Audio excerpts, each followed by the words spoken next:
is CGTN, China Global Television Network.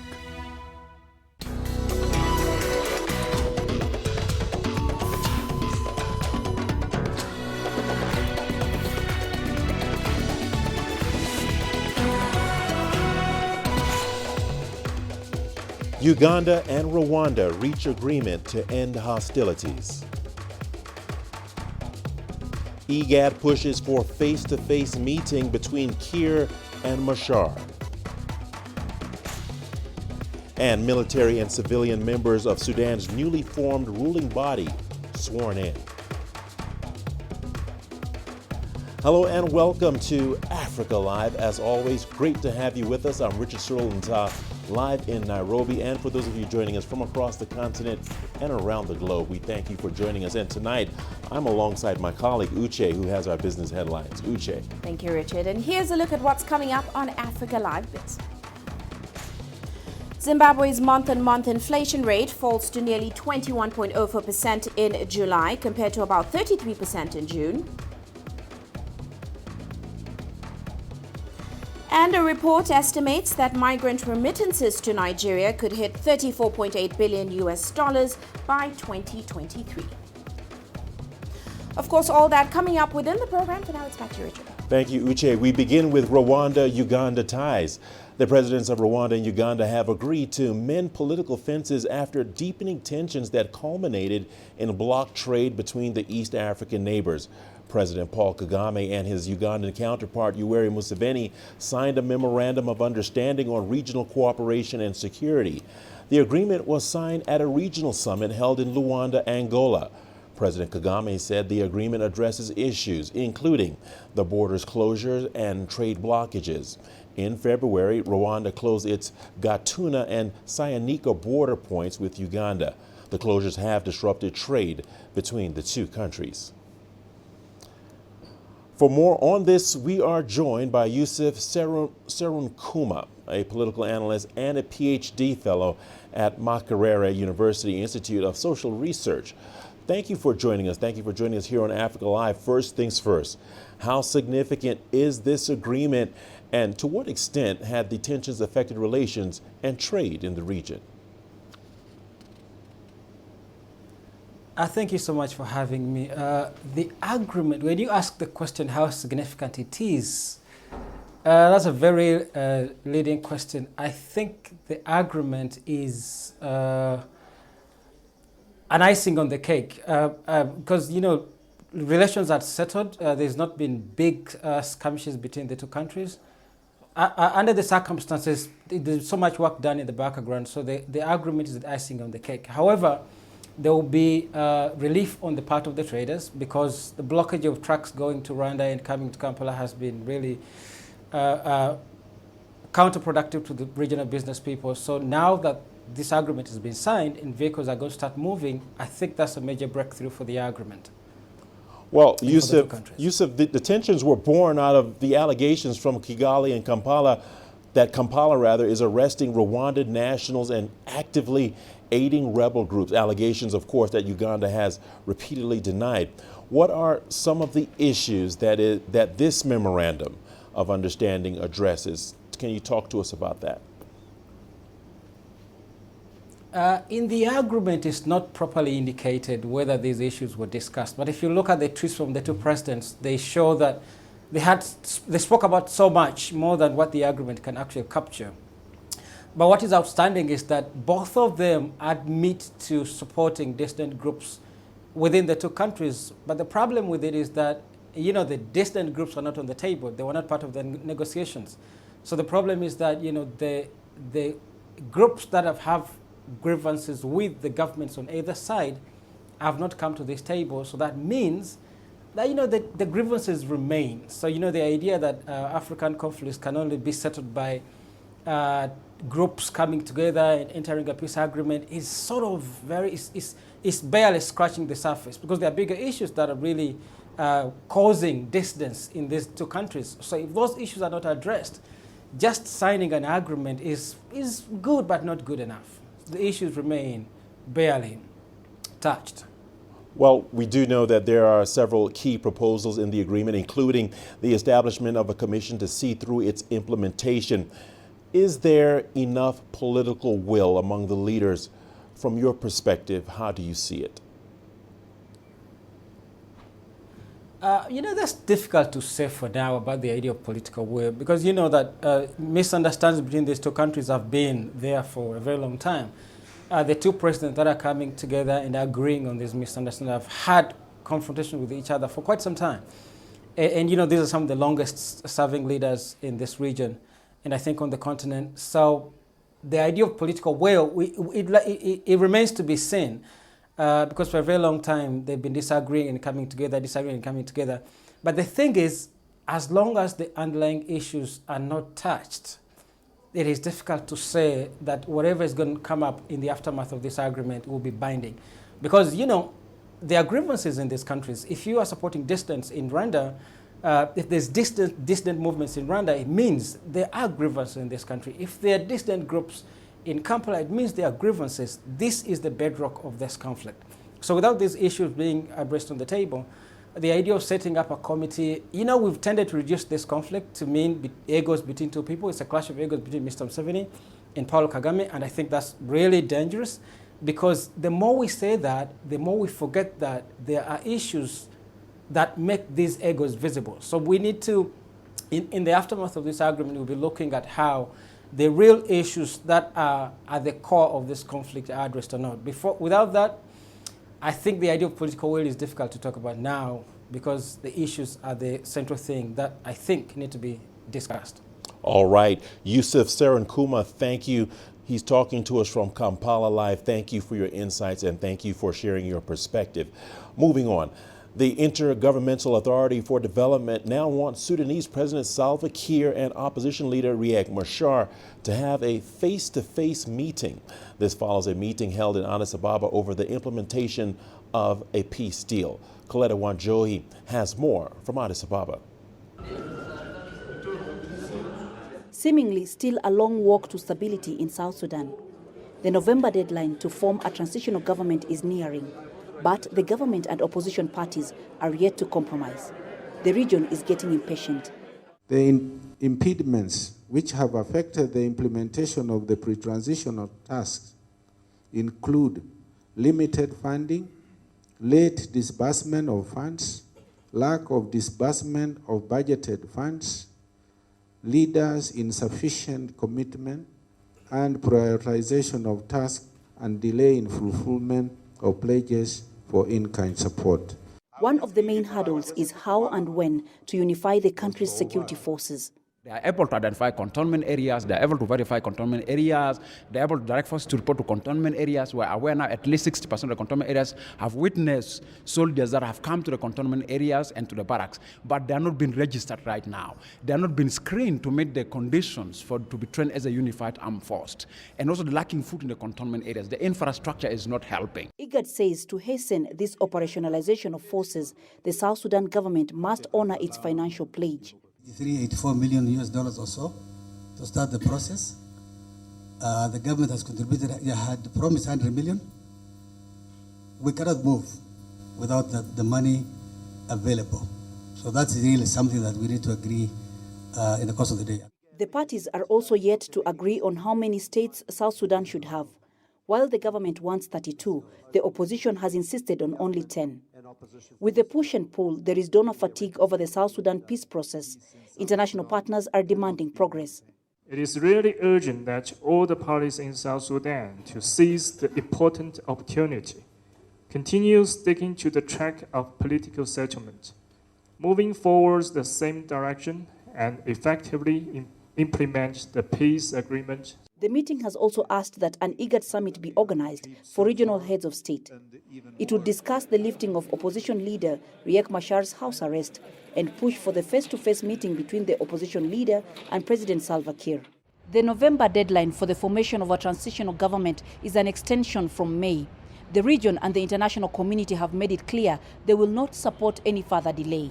And the South Sudanese are waiting to see if any joy will come out of this meeting. Coletta Wanjohi, CGTN, Addis Ababa, Ethiopia.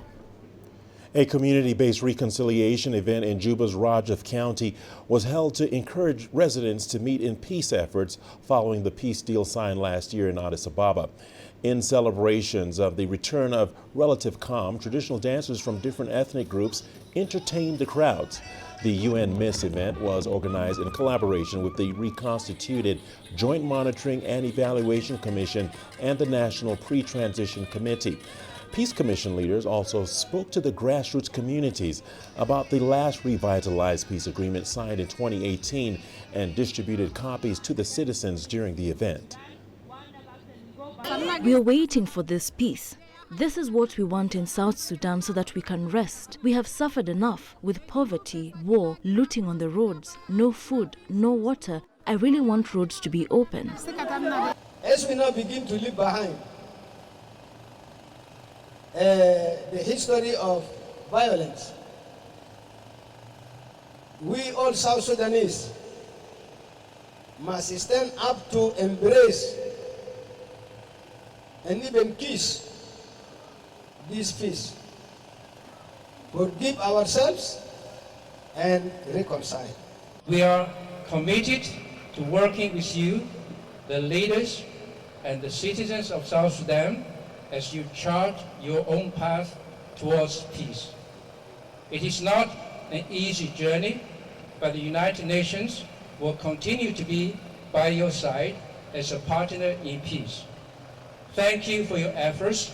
You have clearly demonstrated your commitments by being here today and taking part in this event to help bring durable peace to South Sudan. Let's now head to Sudan, where the transitional government is taking shape. This follows the swearing in of the outgoing head of the Transitional Military Council as the new head of the Sovereign Council. Dina Matengo has that update. The head of Sudan's military council has been sworn in as head of new sovereign council. The head of the sovereign council will swear his oath ahead of the judicial head, while the members will swear their oath ahead of the sovereign council and the judiciary head. The prime minister will be appointed and he will swear his oath.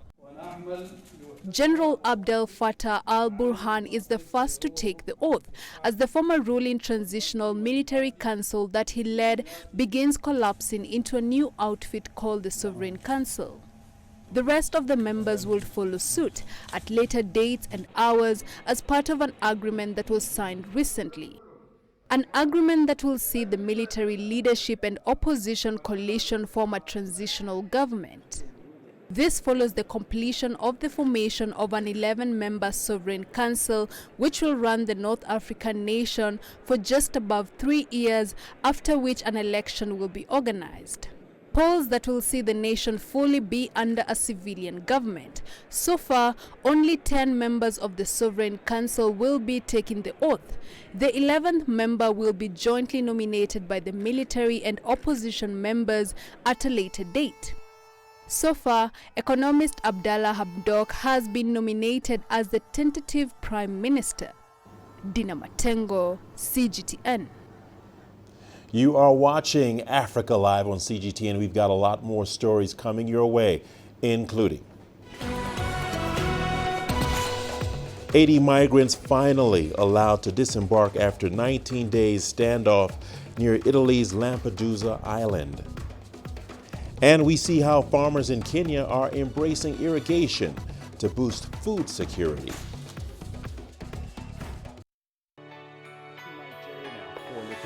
Data out of the country. The country's foreign currency reserves. With a dedicated and diverse team of anchors, CGTN now brings Africa to the palm of your hand. I'm Penina Karibe in the heart of Nairobi, which is bustling. From everyday heroes to the continent's most powerful figures, we bring their voices to you. We haven't changed. And this is something most of us are very excited about. We bring you news that's changing perspectives.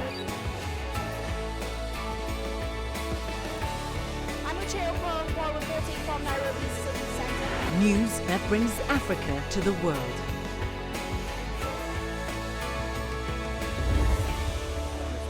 CGTN. see the difference.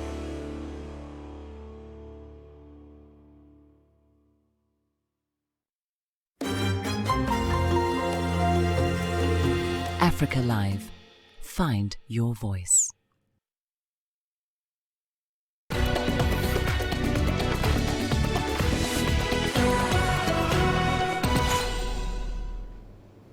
Welcome back. In Hong Kong, protesters clashed with the police during a rally on Wednesday. Wearing masks and helmets, the protesters gathered at the suburban Yuen Long MTR station.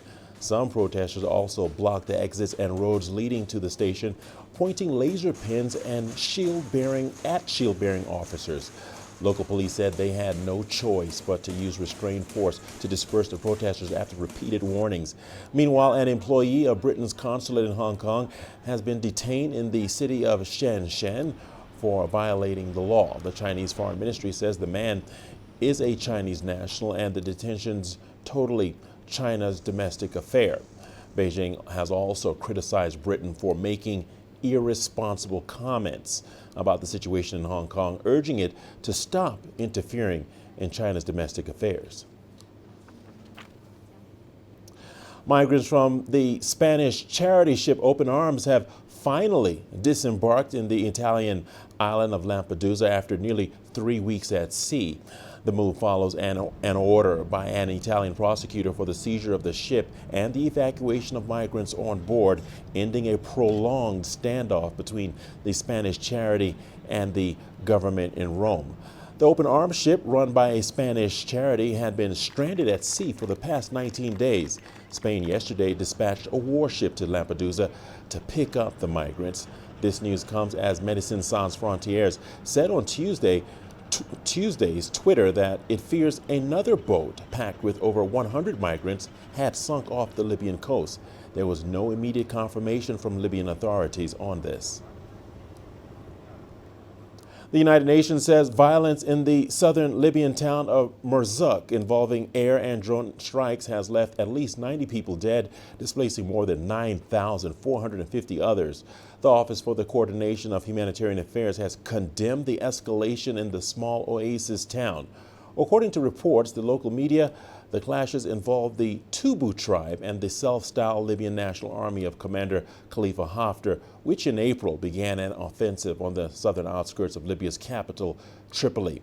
Amid growing humanitarian needs, the UN is calling for peace in the North African state.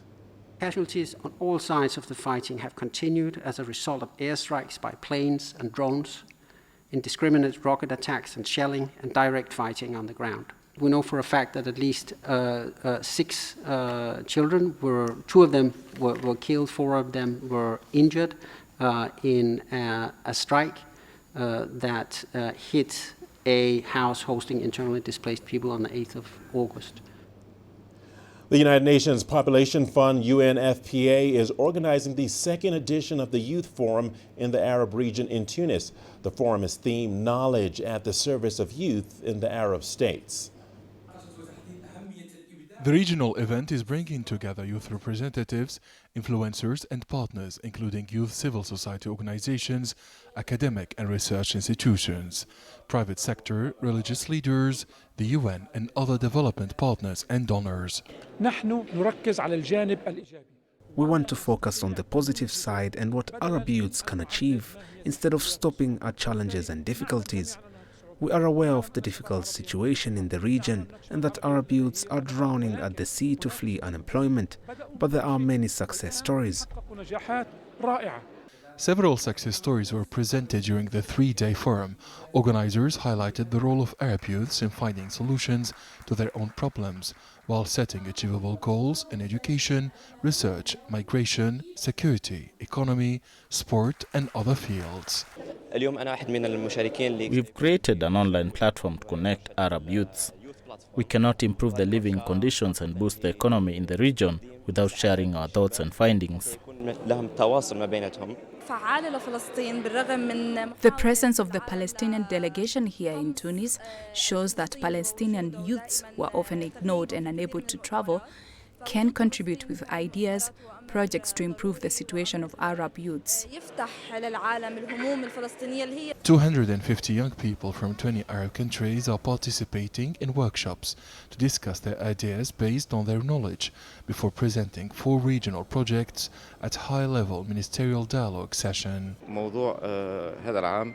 Transforming the region and the world through the implementation of the 2030 Agenda for Sustainable Development, including its 17 Sustainable Development Goals, is one of the most important themes of this high-level regional meeting. Freedom of expression is guaranteed at the forum. It's a space for dialogue and a platform for the voiceless youths to make their voices heard by decision makers and Arab governments.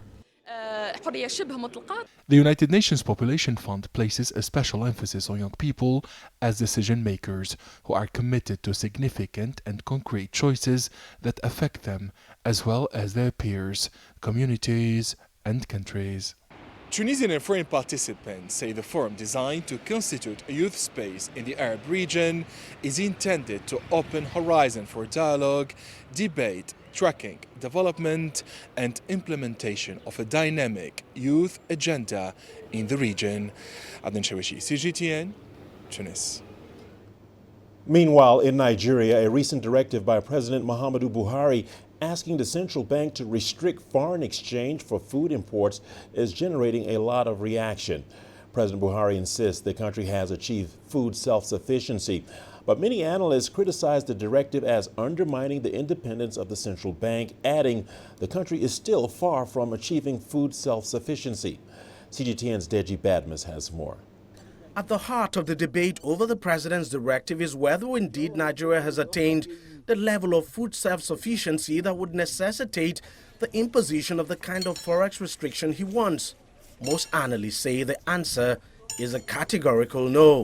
Now, Mr. President thinks that Nigeria is food sufficient, but that's not the data that is available from all official sources, including those by government of Nigeria.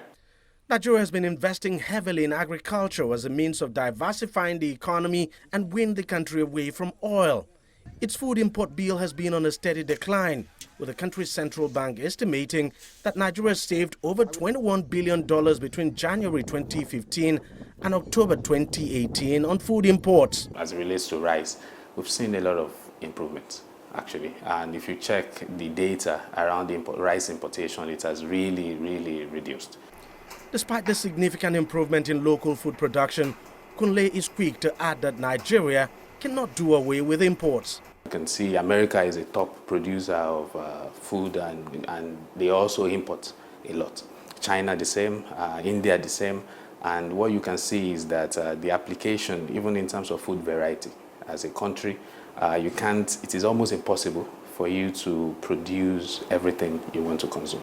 Nigeria's current inflation rate stands at a 42-month low of 11.08%, but food inflation is still high at 13.39%.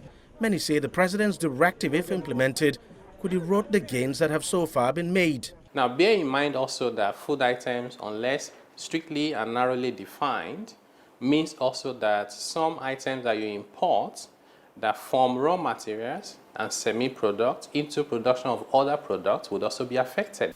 The central bank governor has also been speaking on the directive of the president. He says people's reactions have been misplaced. This president has made this speech or made this comment purely to strengthen the position of the Central Bank of Nigeria. To say, yes, he believes in what the Central Bank of Nigeria has been doing since 2016 and that there is a need for us to reinforce that going forward. And I would say that, to be honest, we would aggressively go more into the list of items that are being imported into the country and that we think can be produced in Nigeria. Before now, the central bank had restricted about 43 items, most of them food, from accessing forex through official sources. So it's clear now that more restrictions are on the way, and the CBN governor is firm that there will be no going back on this policy at backward integration and ending food import in the country. Deji Badmos, CGTN, Lagos, Nigeria. Turkana County in Kenya's northern side has suffered perennial dry spells because of its dry weather conditions that many deem unsuitable for food production. However, in recent years, locals have begun to tap into the rivers which run through the region to irrigate their farms and feed their families. Wilkester Nyaba with that report. The water pipe snaking from the river to the farm carries the lifeblood of this farm. Turkana in Kenya's north is a semi-arid region. Historically, the Turkana people have always practiced pastoralism. But slowly the tide is turning, and the rivers that run across this region are at the heart of that recent transformation. The cowpeas are almost ready to harvest. This means a good season for Peter, who has leased a plot of land right next to the River Takwal. After a short stint working on a farm hundreds of kilometers from home, Peter returned to Turkana armed with know-how and basic equipment. I use a generator to pump this water to the farm. He experimented with different crops and settled on cowpeas, which mature fast. Locals also eat their leaves as vegetables. We started with tomatoes, then moved to maize, and now we grow cowpeas. Maize needs a lot of fertilizer, while tomatoes need to be sprayed often, but cowpeas are easy to grow. They don't need to be sprayed, and the seeds are easily available. In recent years, the government has initiated at least 22 irrigation projects in Turkana County. Individuals have also invested in irrigation. However, there are still hurdles to overcome, including saline water and lack of quality seeds and equipment. Many locals are also reluctant to give up pastoralism and lack the know-how to embrace farming. But farms such as these are leading the way. Peter has employed locals to help him on the farm, and through him they are learning the basics. They sell their produce at the local market. He sells to us at a reasonable price. Once he grew maize and gave me some to cook, it was very good. With more support from the government, the farmers hope to grow more, to one day ensure an abundance of food and an end to the perennial drought in the region. Through irrigation, the farmers have been able to transform the landscape of a region once deemed unproductive. The once bare fields are now green with vegetation, spelling renewed hope for these families. Wilkester Nta, CGTN in Turkana, Kenya. All right, here's an interesting story coming out of South Africa. It's becoming common sight to see drones hovering over the coastline as the sport of drone fishing begins to take the country by storm. Fishermen have become hooked at the incredible ease with which they can now get their bait further out to sea without having the necessary elbow grease to cast that far. CGTN's Trevor Andrews tells us more. Drones have shown what incredibly useful tools they can be in a variety of applications, including in the film and television sector. But put them in the hands of a fisherman and they could bag you this. Drone fishing as a sport has grown in leaps and bounds, and almost so than in the Western Cape, where the quadcopter's aerial abilities are being put to good use by delivering bait more than a kilometer out into the strike zone. It's got a lot to do with the distance, so we've got bigger fish further out, and it makes it easier to make that 300 meter mark. I mean, most people can't cast that far, so it makes it easier for us. I target mostly sharks, which are sitting a little bit further back. You can get them closer in, but the bigger ones tend to sit on the back line a little bit. We try to get to those ones there. The drones have been retrofitted with a fishing bait release system that allows the fishermen to pinpoint precisely which areas of the reef they would like to target.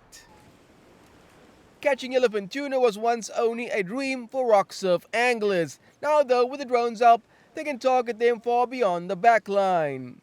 I believe that we're going to see an increase in the sport itself, where people are bringing technology into the game. We do love what we do. It's high risk, so we're still flying expensive pieces of equipment over the ocean, which can ultimately cost you. But if you know what you're doing, it's going to make the game fun. Dedicated drone fishing competitions also cropping up as well, as more of these handy machines get put to good use. South Africa's drone laws are fairly liberal regarding its use here at the beach, and as long as one has a valid fishing permit, it's okay to use them in this sport. And the price of this technology is rapidly decreasing, with most of the drone fishing accessories on the market made right here by Cape Town company, which exports globally as well. Total over the last 3 years has been in the region of 6,000 to 8,000 units. But I mean, these aren't cheap units. They're priced at $160, $200. With the introduction of the Gannet Sports, that model is now like really changing the game because we're up at a price point of $69. So we are bringing affordable, safe drone fishing to the market. While drone fishing as a sport is being encouraged, so is responsible fishing practices, so that the next generation can also get to enjoy what it's like to have that eye in the sky with the big bait for a hungry fish. Travis Andrews, CGTN, Cape Town. You are watching Africa Live on CGTN. We've got our business news next with Uche. Thanks, Richard. And coming up on Africa Live Biz. Zimbabwe's month-on-month inflation rate falls to nearly 21.04% in July compared to about 33% in June. And a report estimates that migrant remittances to Nigeria could hit $34.8 billion by 2023.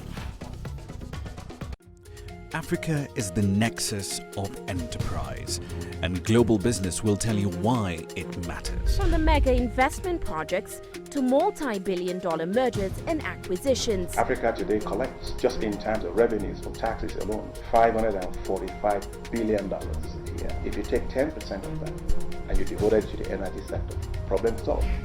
All this on Global Business, weekdays at this time on CGTN.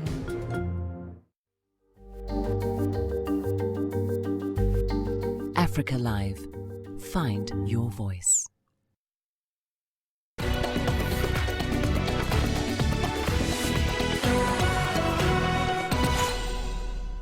Well, let's start off in Zimbabwe. The country's month-on-month inflation rate fell to nearly 21.04% in July, compared to about 33% in the previous month.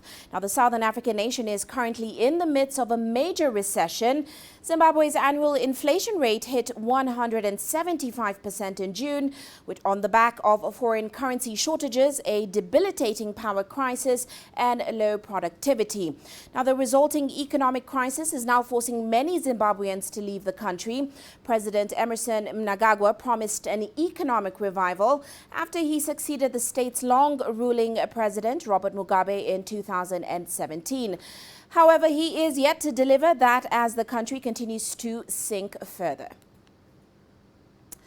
Meanwhile, global tax and consulting firm PricewaterhouseCoopers has estimated that migrant remittances to Nigeria could grow to $34.8 billion by 2023. According to a report released by the firm, the sub-Saharan African region received a small share of global remittances in 2018, with Nigeria accounting for over a third of the regional inflows. Now, the International Monetary Fund says that remittances sent to sub-Saharan Africa through informal channels are significantly higher than what was obtainable in other regions. Well, India, China, Mexico, the Philippines and Egypt are amongst the largest remittance recipients globally, collectively accounting for approximately 36% of total inflows. Meanwhile, South African telecoms giant MTN has leapt past Dangote Cement to become the most capitalized company on the Nigerian Stock Exchange. At the close of trading on Tuesday, the network company's market cap peaked at about $7.8 billion, surpassing the previous day of trading, which was about $7.445 billion. Well, MTN Nigeria listed on the NSE after the Nigerian Communications Commission fined the company about $2.8 billion for the deactivation of more than 5 million unregistered SIM cards in 2015. The commission later reduced the fine to $910 million following months of negotiations and diplomatic interventions. Now, the concept of writing off debts of low-income earners, as foreseen in the country's in South Africa's newly signed debt relief bill, may seem like a good idea, but the reality is far from that. Well, experts believe the new law will harm South Africa and may ultimately lead to a further credit rating downgrade. Here's CGTN's Angela Coppola with more.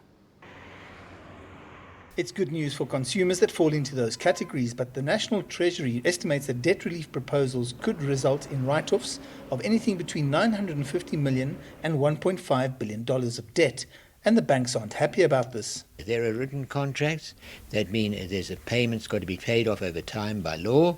To say we're cancelling those contracts, well, who is going to suffer?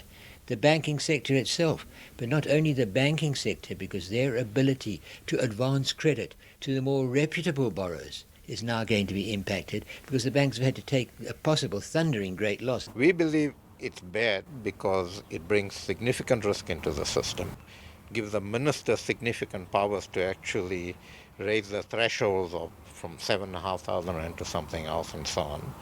It actually creates moral hazard in that you're sending out a message that, well, you can borrow money, and if you're not managing your money well under certain circumstances, you don't have to pay it back. The opposition DA party is concerned that the act will create the appetite among low-income earners to incur more debt with no intention of ever paying it back, creating a massive moral hazard. The lenders responsible for those predatory practices, though, have a lot to answer for. The problem is that they've been going to those who have been willing to lend to them almost recklessly. They've been lending to them at interest rates which have accumulated interest at such a rate that they now can't afford to pay off the interest on the outstanding debt, never mind the outstanding debt itself. It's not good for responsible borrowers because it creates hazard there.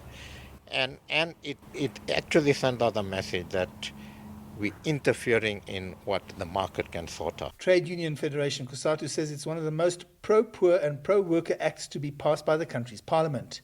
That there's a bigger issue facing banks, consumers and the country. So all of that put together could result in banks being very reluctant to lend in that market, if at all. If they do lend, they'll price for the risk and then that will go up. And what that means is that you're actually crowding out low-income borrowers from the formal sector.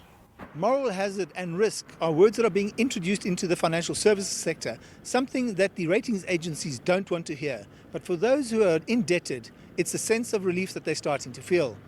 I'm Angelo Coppola for CGTN in Johannesburg, South Africa. Meanwhile, the government of Zimbabwe is planning to award its civil servants a pay increase. However, the country has been warned against committing beyond its means. The International Monetary Fund has urged Zimbabwe to reject its pay boost plan unless it has a sufficient tax revenue to do so. From Harare, CGTN's Farai Mwakutuya tells us more. Civil servants want the value of their October 2018 salaries restored. Now, back then, the local currency and US dollars were at par. They say that the rapid depreciation of the local unit since then has eroded their wages and left them incapacitated. Now, if their demands are to be met, that could mean a tenfold increment, something that government, in trying to appease the workers, has been cautioned not to do. Our local currency is so far depreciated 9 times thereabouts. So it doesn't follow that the government should increase salaries 9 times. Because if you increase salaries 9 times, this will lead to an increase in the prices, which will call for another round of increase in salaries, which will call for another round of increase in prices. Apart from spawning a wage price spiral that could also cause a fallout with the International Monetary Fund, which has so far backed a raft of economic reforms. With pressure mounting from workers and the threat of more protests on one hand, and the risk of jeopardizing an IMF staff-monitored program on the other, Treasury has some tough decisions to make. Farai Mwakutuya, CGTN, Harare, Zimbabwe. Well, let's move on now to the ongoing dispute between China and the United States. Beijing says the testing of a new cruise missile by the U.S. could lead to a new arms race. Over the weekend, we saw the U.S. fired a cruise missile off its coast of California. This comes just weeks after it withdrew from a Cold War-era missile control treaty. From Washington, here's CGTN's Nathan King with more. It's worth stressing that this missile that's just been tested is not nuclear capable. It hasn't been fitted with nuclear warheads, but is very similar to Tomahawk cruise missiles that have been. And it's exactly the kind of missile that would have been banned under the Intermediate Nuclear Forces Agreement, which of course came into effect at the height of the Cold War, 1987, and lasted up until just a couple of weeks ago. And what's especially worrying for China is this test follows hot on the heels from comments from U.S. Defense Department officials here in Washington and elsewhere saying that they plan to deploy similar missiles, intermediate range nuclear missiles, in Asia as well. And for China, this is a signal of potentially a new Cold War. This fully shows that the real purpose of the U.S. withdrawal is to make the treaty no longer binding on itself so that it can freely promote development of advanced missiles and seek unilateral military superiority. The U.S. move will trigger a new round of arms race and escalation of military confrontation, which will have a serious negative impact on the international and regional security situation. Russia saying similar things, Moscow echoing Beijing, saying this is a military escalation. You'll remember, though, that Moscow also working on its own intermediate land-based missile, which the U.S. pointed fingers out of Moscow for a long time and said that's one of the reasons that the INF became unworkable. But finger-pointing aside, what is clear from all this is that arms control is the big loser. It's a big step backwards here. Nathan King, CGTN, at the White House. Well, that's all for now on Africa Live Biz, but coming up later on Global Business Africa, we'll be looking at key appointments in Nigeria's new cabinet. Of course, all that coming up top of the hour. For now, back to you, Richard. Thank you so much, Uche. The news continues on Africa Live. We've got a lot more interesting and amazing stories coming your way, including calls for greater protection of giraffes to help reverse silent extinction. Join us in Global Business and see Africa through our eyes. The greatest journeys, the greatest sights, the greatest adventures. Here in Kanata, this weir allows the locals to walk on water. We're far more than just TV news. We're your passport to the wonders of Africa. To bring you stories of struggle, survival, and hope.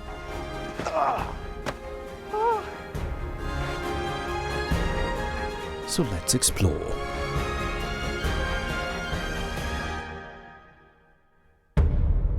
CGTN. See the difference.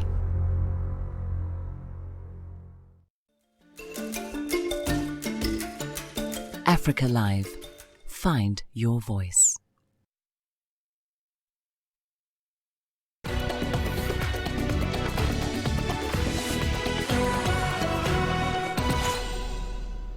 Welcome back. Conservation NGOs and various African countries are calling on the international community to prevent the silent extinction of the African giraffe.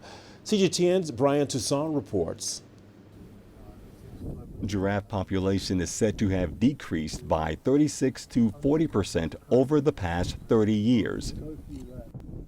Conservationists say 9 subspecies are especially at risk of extinction. It is a silent extinction. They are slowly disappearing from the planet, and they are not getting as much attention from the public as they should, given the small numbers. Because there are, again, less than 100,000, but there's only close to 70,000 breeding animals in all of Africa. That's not much. 6 African countries have proposed to include the species in the Appendix 2 of the CITES Convention.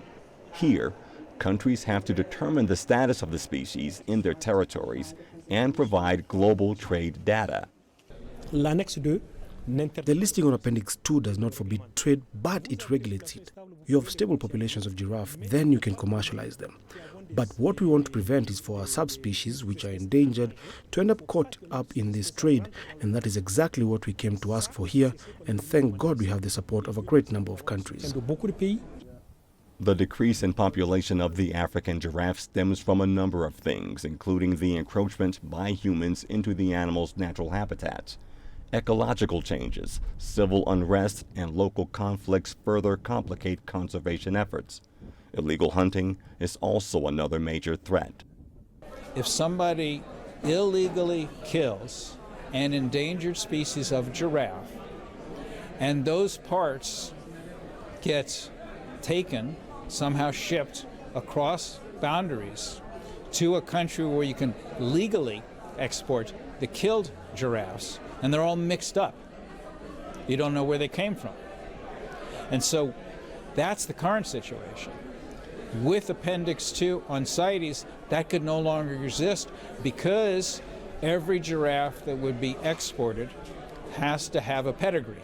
You have to say, this giraffe came from this country. Opponents of the proposal argue that there is not enough evidence to identify trade as the main factor that is putting the animals at risk. Further discussions on this continue in the ongoing meeting. Brian Toussaint, CGTN. As more South African authors emerge, the country's publishers are beginning to embrace this diversity. One platform is Blackbird Books, which focuses on up-and-coming black talent as well as untold African narratives. Its founder, Thabiso Mhlape, is a black female publisher that is helping to change South Africa's literary landscape. CGTN's Yolisa Njamela has more. Meet Thabiso Mhlape, founder and owner of Blackbird Books publishing house. Mhlape has to date published a number of black authors. Blackbird Books recently celebrated its success with a number of titles on the shelves and several new ones on the way. This is a novelty in South Africa, as publishing still remains a white people's domain. But Thabiso is completely unfazed. She publishes stories that she knows well.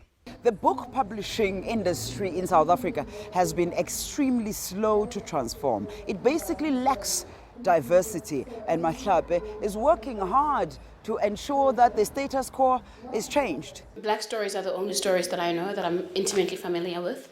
And I always often tell people that my mom, who died when I was 12, came from this small village outside Polokwane. It's called Newlands, but it's Dorenspruit, but somehow it just got called Newlands. But so she's been the biggest obsession of my life. So when you lose your mom at 12, so every single day becomes about what would she, wow. So in trying to understand her as well, I want to tell the stories of the people that, come from where she came from, that looked like her, that sounded like her. She especially relishes telling the stories of those who are voiceless.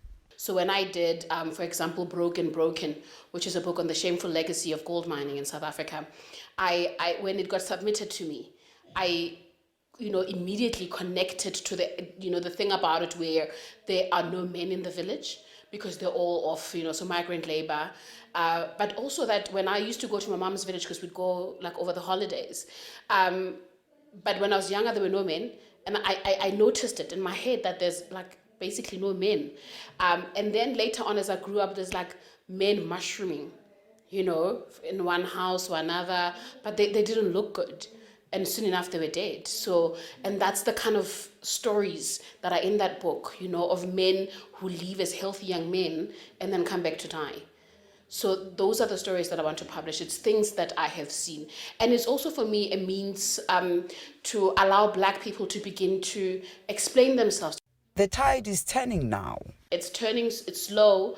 It's not ideal for a person who's doing it as a business, but it's turning and it's encouraging. And even if one day I feel, what, I'm tired, I'm laying my tools down, I would have, seen a change. I would have been part of a change. She believes that the country urgently needs more Black publishers.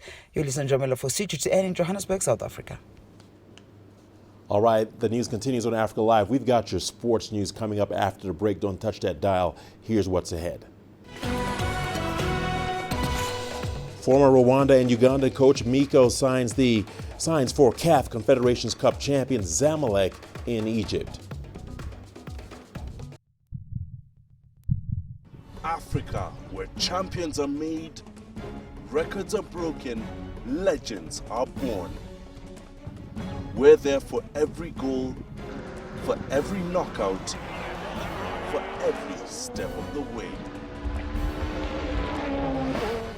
Match Point, only on CGTN.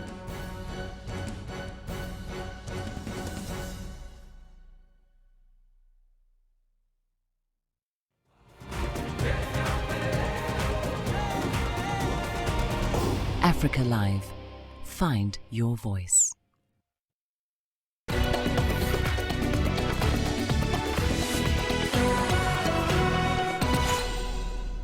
Welcome back. Let's talk a bit of football. We start in Egypt, where Serbian Milutin Sredojevic, popularly known as Miko, has officially been presented as the new head coach of Cairo Giants Zamalek on Tuesday. Club president Mortada Mansour hopes the immediate former Orlando Pirates boss will use his 18-year experience in African football to offer different leadership to the White Castle. CGTN's Mohammed Abubakar has more. Immediate former Orlando Pirates coach Micho Sredojevic has officially joined Egyptian side and reigning CAF Confederation Cup champions Zamalek Sports Club on an initial one-year deal. The 49-year-old was unveiled by the Cairo Giants on Tuesday, barely 4 days after leaving the Buccaneers from South Africa. My dream has come true. That holy jersey of Zamalek is something what everyone admires on the continent. Not many are coming with an easy way. This is the hardest coaching position in African football because of winning mentality and demands of supporters and leadership. I want to give the best in order that this mission is successful. Whatever else I have to say, we shall speak with performance and result. Micho and his team will be earning $100,000 a month for 1 year, with an option to renew the contract at the end of the season. We do not hide details. His contract is worth $1.2 million a year. It ends with the domestic season and is renewable. We paid part of that upfront because in Zamalek we honor our commitments. This man resisted many offers and committed to Zamalek. It has been his dream to join Zamalek, as his uncle did. His vast experience on the African continent for the former Rwanda and Uganda national team head coach is what got him the nod ahead of other candidates for the job. 80 to 90% of the club's leadership voted in Micho's favor, based on his experience. We worked in Africa a lot. He managed national teams in Africa. This is a big addition to his experience and for Zamalek. We didn't want to get another European who has no Africa experience. This is what made him our most favorable choice. The Serbian will be expected to challenge the Egyptian Premier League defending champions Al Ahly for the title after finishing second last season, besides bring more continental glory to the current CAF Confederation Cup holders and five-time African winners. Mohammed Abubakar, CGTN. Meanwhile, Kenya has begun the trials for the 2019 IAAF World Athletics Championships that will be held next month in Doha, Qatar. The country is hoping to discover new talent to take the place of some seasoned athletes who will not be competing in the competition. Here's CGTN's Beryl Ororo with more. Kenya's elite and upcoming athletes will be battling for few slots available for the World Championships to be held in Doha, Qatar in September. The African athletics powerhouse will be hoping to select a mixture of experienced and new talents for the biannual athletics showpiece. It's how I have prepared. I have been training hard and I'm expecting to be one of those who will be going to the next championships that will be in Doha. My running here was also so that I could not fail my team, Kenya Police. They requested me to compete, and even though I have the African Games on Monday, I was glad to.